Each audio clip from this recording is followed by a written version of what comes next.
ময়দানের দিকে দৌড়ায়, উহুদের ময়দানের দিকে আওলাকে সে পাগল নিবেশে দৌড়ায়।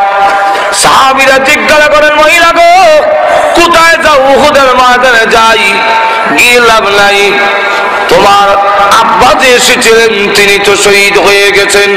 মহিলা থামেলা, আরো পাগলের মতো দৌড়ায়। ও মহিলা, চোখের পানি ছেড়ে ছেড়ে দিয়া কোথায় দৌড়াও? উহুদের ময়দানে যাই, গিয়ে লাভ নাই, তোমার স্বামী যে এসেছিলেন তিনি তো শহীদ হয়ে গেছেন। আরো দৌড়ায়, কোথায় যাও? উহুদের ময়দানে যাই, গিয়ে লাভ নাই, তোমার ছেলে যে এসেছিল তিনি শহীদ হয়ে গেছেন। এবার মহিলা ডাকতে বলে, আব্বা শহীদ হয়েছে সংবাদ পেয়েছি, স্বামী শহীদ হয়েছে সংবাদ পেয়েছি, আমার সন্তান শহীদ হয়েছে সংবাদ পেয়েছি, কে শহীদ হইল না হইল সেটা জানতে চাই না, আগে সংবাদ দাও উহুদের ময়দানে দ্বীনের নবী এখনো জিন্দা আছেনি। চিন্তা করে আশিকের রাসূল কারে কয়? আল্লাহর নবী বর্তমানে দূরে তাকান, মুনাফিকের সর্দার আব্দুল্লাহ ইবনে উবাই ইবনে সালুল ডাকতে বলে, মুসলমানেরা রে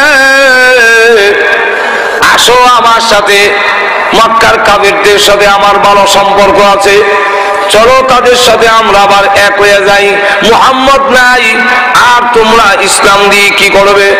সঙ্গে সঙ্গে আল্লাহ রাব্বুল আলামিন আয়াত নাযিল করেছেন উহুদের পাহাড়ের ওই পাথরের আড়ালে, ওয়ামা মুহাম্মাদুন ইল্লা রাসূল قد خلت من قبله الرسل أفإن مات أو قتل انقلبتم على أعقابكم।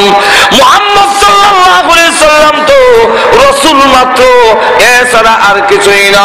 আমার নবী দুনিয়াতে আসার আরো আগে বহু নবী এসেছিলেন, কাদ খালাত আয় কাদ মাজাত, বহু নবী এসেছিলেন, তারা বিদায় হয়েছেন। যদি এমন হয়ে যায়, আল্লাহ না করুন, আবা ইম্মাতা আও কুতিলান কলাবতুম, আমার নবী যদি তিনি পৃথিবীর থেকে বিদায় হয়ে যান অথবা তিনি নিহত হয়ে যান, এরপরে কি তোমরা আমার ইসলাম ধর্ম ছেড়ে দিবে? সকলই মরণশীল, আমার নবীও তো একদিন পৃথিবী থেকে বিদায় হবেন। জোরে কোন ঠিক না? ঠিক না?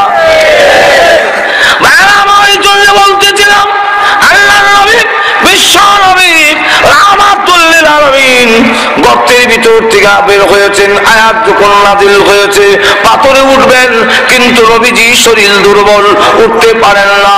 আবু তালহা, ওই আবু তালহা যার পিঠের মধ্যে 80 থেকে 99টা তীরের জখম লেগে আছে, ওই আবু তালহা ডাকতে, হুজুর আপনি পাথরে উঠতে কষ্ট হয় গো, আমি আবু তালহা শুয়ে পড়লাম, আমার কাঁধে পাড়া দিন, আমি পাথরে উঠাইয়া দেই।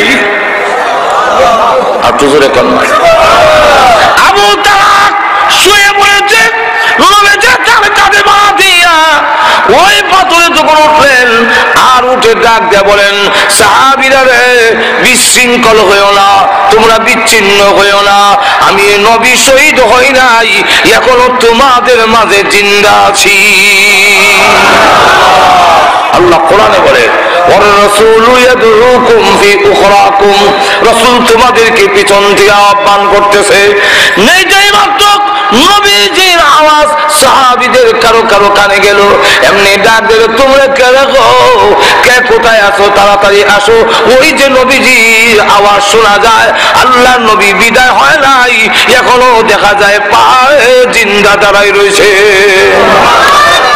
সব সাহাবীরা জমা হইলেন, আল্লাহর নবী স্বাভাবিক বললেন, আয়াতগুলো বলবো পরে, আগে শোনো আমার তালহা আমার প্রতি যেই ভালোবাসার প্রমাণ দেখিয়েছে, আশিকে রাসূলের যে দৃষ্টান্ত স্থাপন করেছে, এই জন্য আউজাবাত তালহা, আমার তালহার জন্য আল্লাহর তৈরি জান্নাত ওয়াজিব হয়ে গেছে। আমি বলতেছিলাম প্রত্যেকেই মরণশীল, নবীও পৃথিবীর থেকে বিদায় হয়েছেন, আপনি আমিও দুনিয়ার থেকে বিদায় হওয়া লাগবে কি লাগবে না? আর একটু জোরে কর। ওই মরণের সময় যখন ঘনিয়ে আসবে, আল্লাহ রাব্বুল আলামিন বলেন, আমার বাহিনী এমন বাহিনী, এমন শক্তিশালী, তার কাছ থেকে কেউ ছিনাইয়া নিবে এই ক্ষমতা কারো নাই। আর একটু জোরে কর না। আল্লাহ রাব্বুল আলামিনের বাহিনী কে পরিমাণ বাহিনী, আল্লাহর সৈন্যের সংখ্যা। আল্লাহ রসুল বলেন ছোট ফেরেশতা আল্লাহর একবারে ছোট বাহিনী। আমরা তো র্যাব, আর্মি, বিডিআর এইগুলো আছে, পুলিশ আছে, হাত্তা দেয় না, গুরুত্ব দেয় না, শরীরে শক্তি বেশি, কিন্তু ইয়ার পরও পুলিশের চাইতে বিডিআরের পাওয়ার বেশি দেওয়া, বিডিআরের চাইতে আর্মির পাওয়ার বেশি দেওয়া, আর্মির চাইতে র্যাবের পাওয়ার বেশি দেওয়া। কিন্তু আল্লাহ রাব্বুল আলামিনের বাহিনী, আল্লাহর নবী বলেন ছোট ফেরেশতা যে তার কানের লতি থেকে কাঠ পর্যন্ত মাঝখানের পাকটা হবে 700 বছরের রাস্তা। একটু জোরে কর না। বড় ফেরেশতা কত বড় হবে, জাহান্নামের ফেরেশতা না তারা কত বড়। বড় ফেরেশতা একজনের নাম হলো মালিক ফেরেশতা। মালিক ফেরেশতা কত বড় হবে, ফেরেশতা কা আজীব হালাত। এই কিতাবের মধ্যে লেখেন জাহান্নামীদের সংখ্যা যত হবে জিন এবং মানুষ মিলাইয়া তত সংখ্যা ওই ফেরেশতার 2 হাতে আঙ্গুল হবে।